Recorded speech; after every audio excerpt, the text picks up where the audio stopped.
اکثر یہ دیکھا گیا ہے کہ شادی سے پہلے جب میچ میکنگ کی جاتی ہے تو بہت سے بچے اپنے پیرنٹس سے یہ کہتے ہیں کہ بھئی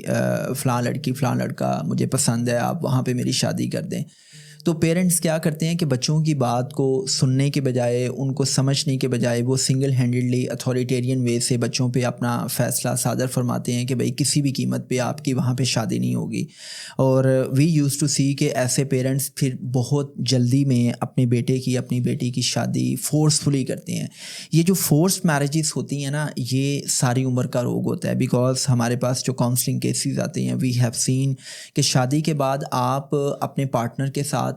جسمانی تعلق میں تو ہوتے ہیں، لیکن آپ اس کے ساتھ ایک ایموشنل بانڈنگ ڈیولپ نہیں کر پاتے، آپ اس کے ساتھ ایموشنل انٹیمیسی ڈیولپ نہیں کر پاتے۔ اب صدام یہ بات یاد رکھیں کہ جو شادی کا انسٹیٹیوشن ہے نا، اس کے جو گریٹر گولز ہیں، اس کا ایک گریٹر گول یہ ہوتا ہے کہ آپ شادی کے فریم ورک میں اس لیے آتے ہیں کہ آپ نے اپنی وجودی ضرورت پوری کرنی ہے، آپ نے اپنی جسمانی ضرورت پوری کرنی ہے، لیکن موسٹ امپورٹنٹلی آپ نے اپنی ایموشنل نیڈس کو بھی پورا کرنا ہوتا ہے تاکہ آپ کا ایموشنل کپ فل رہے۔ اب جو انسان ہے، انسان کے اندر جذبات ہیں، احساسات ہیں۔ جب آپ شادی سے پہلے کسی اور لڑکی یا لڑکے کے ساتھ انوالو تھے جس کے ساتھ آپ کی ایک ایموشنل بانڈنگ تھی، آپ نے کئی سالوں تک وہاں پہ اپنی ایموشنل انویسٹمنٹ کی تھی، اور آپ کا جو دماغ ہے وہ ان ایموشنز کے زیر سایہ ہے، کیونکہ یہ جو جذبات احساسات ہیں، ان کا تعلق آپ کے ایموشنل آربٹ سے ہے، ان کا تعلق آپ کے دل سے ہے۔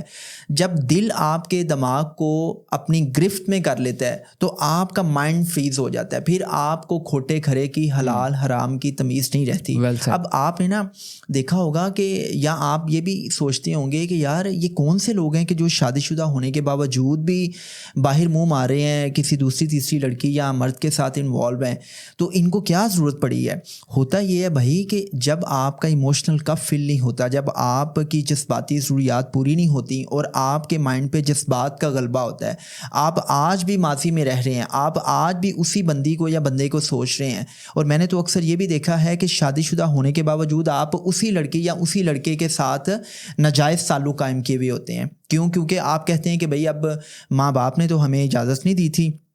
ہمیں شادی کرنے کا موقع نہیں ملا، تو کیوں نہ اب ہم ایکسٹرا میریٹل افیئرس چلائیں اور ہم اس ریلیشن کو حرام طریقے سے کیری کریں۔ تو یہ جو جذبات ہیں نا، یہ جب آپ کے مائنڈ کو کیپچر کر لیتے ہیں، آپ کے مائنڈ کو فریز کر دیتے ہیں، تو پھر آپ کیا کرتے ہیں کہ آپ اپنی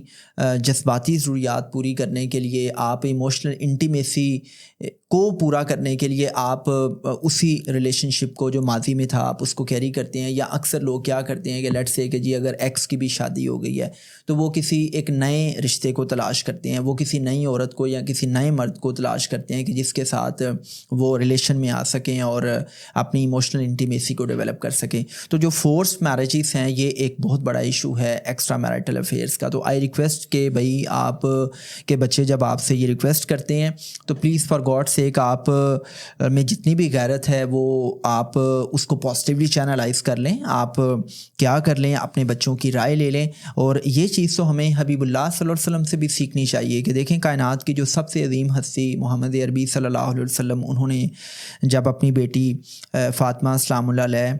رضی اللہ تعالیٰ عنہ کی شادی کرنی تھی اور حضرت علی رضی اللہ تعالیٰ عنہ نے رشتہ بھجوایا تھا، تو آپ کو پتہ تھا کہ علی ایک انتہائی پرہیزگار اور کیریکٹر فل انسان ہے، لیکن اس کے باوجود بھی آپ نے اپنی بیٹی سے ان کی رضامندی لی۔ تو I request to all the parents کہ پلیز فار گاڈ سیک آپ ذات برادری سے نکلیں۔